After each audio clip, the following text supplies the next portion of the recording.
अपने गांधीवादी कार्यकर्ता हैं जागृति राही जी। जागृति राही जी इन सारी घटनाओं को, इस प्रदर्शन को, उनके मुद्दों को और सरकार की इस विफलता को आप किस तरह देखते हैं? जी, धन्यवाद आनंद जी। ये पूरा मसला बहुत ही गंभीर है और मैं पूर्व वक्ताओं से पूरी तरह सहमत होते हुए कुछ और एंगल्स जोड़ना चाहूँगी। वो ये कि आप ये सुरक्षा को लेकर जो खतरा और सुरक्षा को लेकर चिंता तो वो है ही, क्योंकि वहाँ 165 से ज़्यादा सांसद उपस्थित थे उस वक़्त और राहुल गांधी समेत जिनकी आपने इस सरकार ने Z+ सुरक्षा छीन ली, जबकि उनके परिवार से 2-2 पीएम शहीद हो चुके हैं और सुरक्षा को लेके बहुत कंसर्न है उनके। ऐसी स्थिति में ये बहुत ही अपने आप में चिंताजनक बात है कि इस तरह की घटनाएं, और वो भी उस दिन जो है वो ये है जिसमें पहले ही हमला हो चुका और लोग श्रद्धांजलि दे रहे हैं उन लोगों को जो उस दिन अटैक रोकते हुए शहीद हुए थे, और उस वक्त पे इस तरह की घटनाएं होती हैं।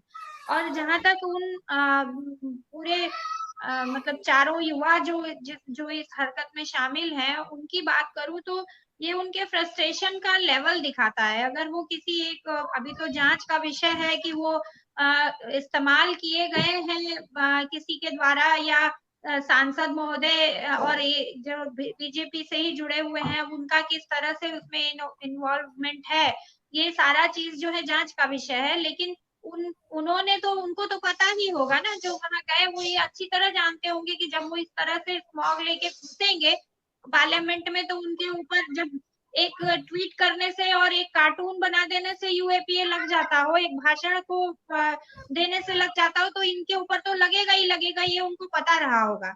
सब अच्छे खासे पढ़े लिखे हैं, तो उन्होंने अपनी एक तरह से फ्रस्ट्रेशन में, जिसको कहते हैं ना कि जितना आत्महत्या युवा कर रहे हैं उसी तरह से अपने लिए एक रास्ता चुन लिया और तब इस एक्सट्रीम पे वो गए हैं। तो ये भी एक बहुत ही दुखद स्थिति है कि इस देश का पढ़ा लिखा युवा या तो आत्महत्या के रास्ते पे जा रहा है बेरोजगारी के लिए, जब वो सड़कों पे उतरता है तो हम उसके साथ क्या ट्रीट करते हैं। वो कोई भी सरकार नहीं हो, आप देखिए वो बेरोजगारों के साथ इतनी क्रूरता पढ़े लिखे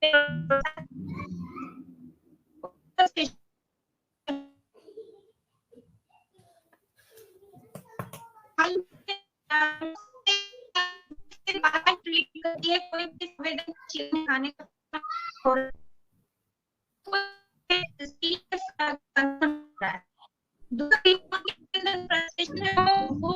ये भी है एक तरफ से कि लोग ये देख रहे हैं कि आप अपने हजारों करोड़ रुपए खर्च करके और महल जैसा जो है इमारत खड़ी करते हैं, लाखों करोड़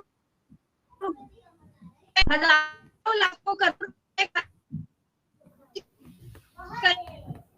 आपका नेटवर्क नहीं चल रहा है। अब हम फिर चलते हैं अधीश राज भल्ला जी के यहाँ। अधीश राज भल्ला जी, जिस तरीके से नरेशन गढ़ा जा रहा है और राहुल गांधी को लेकर के, और उनको दिखाया जा रहा है कि राहुल गांधी तो वहां कुछ नहीं बोल रहे हैं, उन्होंने कुछ हमला नहीं किया, कुछ नहीं, और ऐसा नहीं कि राहुल गांधी ही इसमें इन्वॉल्व हो, और इस तरीके के नरेशन के साथ इतने गंदे तरीके से जो ये व्यवहार किया जा रहा है, और आज की तारीख तक अभी तक सरकार उस पर कोई भी ठोस कदम नहीं उठा रही है। तो ये आने वाले दिनों में, आने वाले चुनाव से तो इसका ये कोई संपर्क आप नहीं देख रहे कि मैंने जिस तरीके से मलिक साहब ने अपनी बात रखी थी कि इस चुनाव से पहले कोई ऐसी घटना कराई जाएगी और ये सरकार कराएगी ताकि उसको सहानुभूति मिल सके।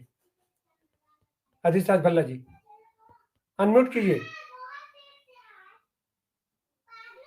तिवारी साहब, देखिए, एक चीज मैं कहना चाहूंगा कि जिस सरकार के ऊपर देश के शूरवीरों तक की बलि चढ़ाने के आरोप हों,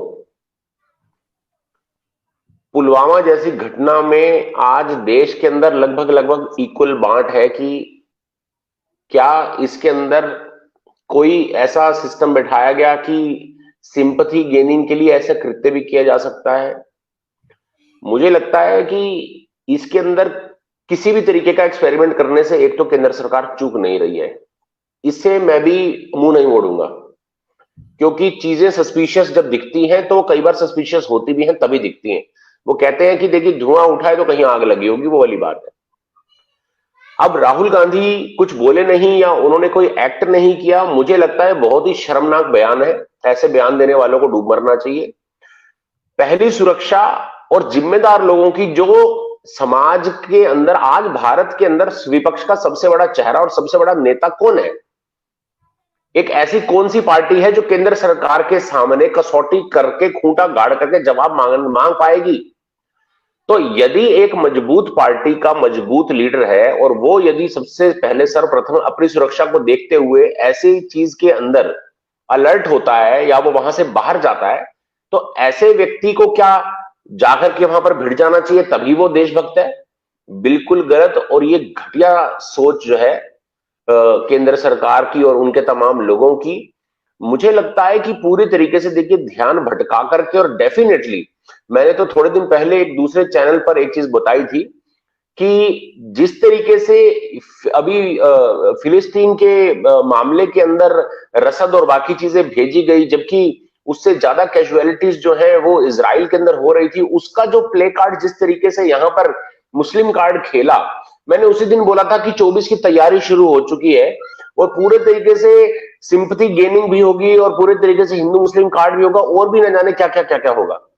अभी डेफिनेटली इन लोगों की जो कनेक्शन है चारों लोगों के, और इसको खोज करके क्या क्या एंगल और नए निकालेंगे, मुझे लगता है कि वो तो देखने का ही विषय है। परंतु इसमें एक चीज है कि देखिए सरकार कुछ चीजों से मुंह नहीं मोड़ पाएगी। अभी नेशनल क्राइम रिकॉर्ड ब्यूरो की जो रिपोर्ट आई है 2023 की, अभी जस्ट एक हफ्ता पहले, 4% से लगातार वुमेन के अगेंस्ट क्राइम बढ़ रहा है। तो नीलम ने जो नारी सुरक्षा की बात करी है, डेफिनेटली वो एक मुद्दा है। बाकी और लोगों ने जो इसके अंदर मुद्दे उठाए हैं, अमोल ने, सागर ने, मनोरंजन ने, जो रोजगार के मुद्दे हैं, ये सभी बिल्कुल 24 कैरेट खरे सोने की तरह सच है और सच कभी भी छुपता नहीं है। और अभी जैसे मुझसे पहले अभी सज्जन ये बात कह रहे थे कि डेफिनेटली उनकी टाइमिंग गलत है। मैं कहता हूं उनकी टाइमिंग इस एक्शन की जरूर गलत है, लेकिन उनकी टाइमिंग मुद्दा उठाने की बिल्कुल ठीक है, क्योंकि ये सब दर्द इस वक्त युवा देश का जूझ रहा है, उससे फ्रस्ट्रेशन हो रही है, लोग अपना घर नहीं चला पा रहे।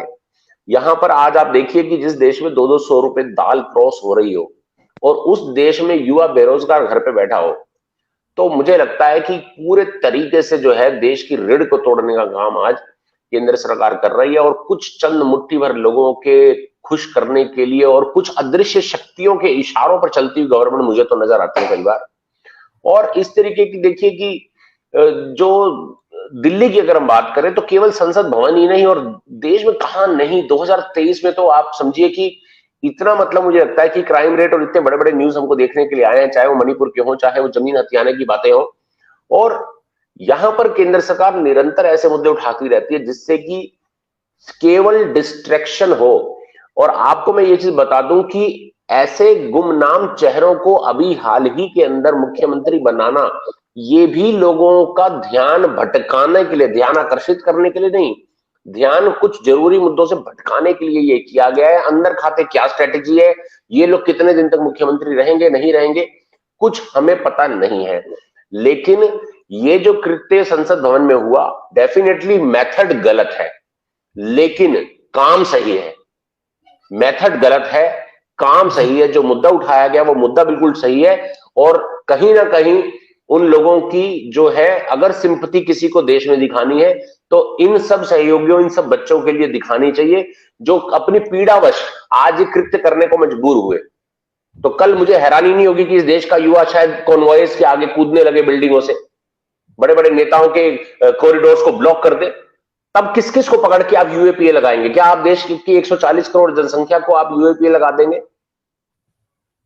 तो मुझे लगता है कि इस जो है सरकार को जाग जाना चाहिए और पूरी जिम्मेदारी के साथ प्रधानमंत्री को और गृह मंत्री को देश से माफी मांगनी चाहिए और अपना पद छोड़ करके जिम्मेदार लोगों को सामने आना चाहिए। और तमाम युवाओं से, देश के युवाओं से मेरी एक अपील है कि आप जो है इस तरीके से कानून को हाथ में लेकर के ही केवल जनता को जगाने का प्रयास मत कीजिए। अब समय आ गया है कि बुरे हाथों में से सत्ता को छीनने का। तो अपनी कैलिबर जो है उसको आप राजनीति का भाग बनाइए और लोकतंत्र का सीधे रूप से हिस्सा बनिए। ये मैं जो है युवाओं से अपील करना चाहता हूं कि वो खुद आए सांसद के अंदर, वो पॉलिसी मेकर बने, वो आए विधानसभाओं के अंदर।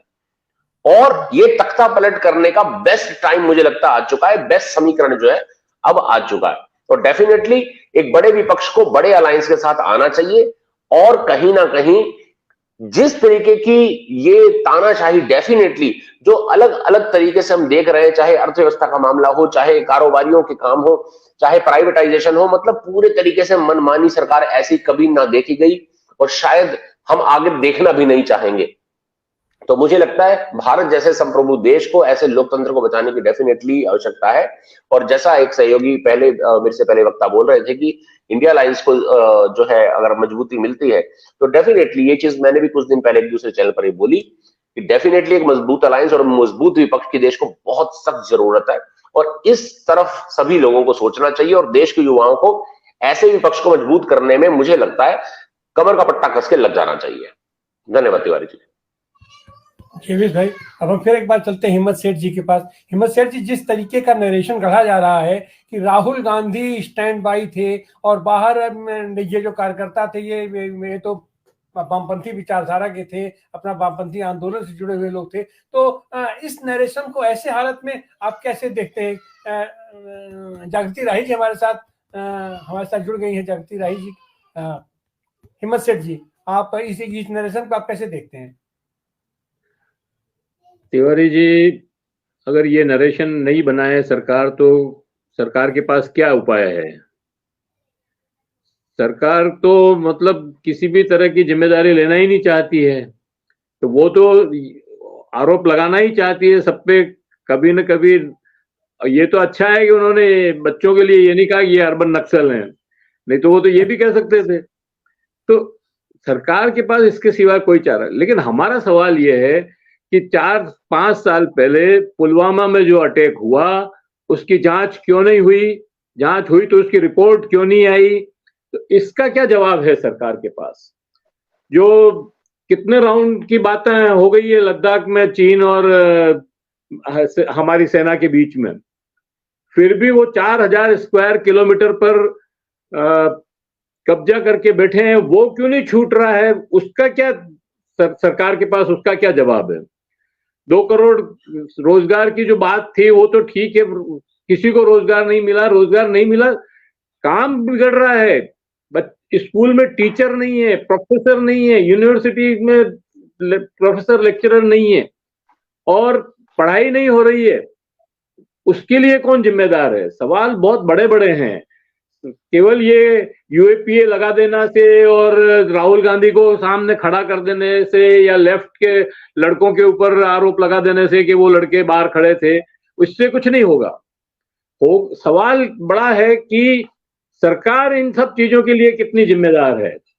बच्चों में इतना आक्रोश क्यों हुआ कि वो अंदर आकर के और इस तरह से जो है स्मोक गन लेकर के आए? और बड़ी बात यह है कि स्मोक गन लेकर के अंदर पहुंचे कैसे बच्चे?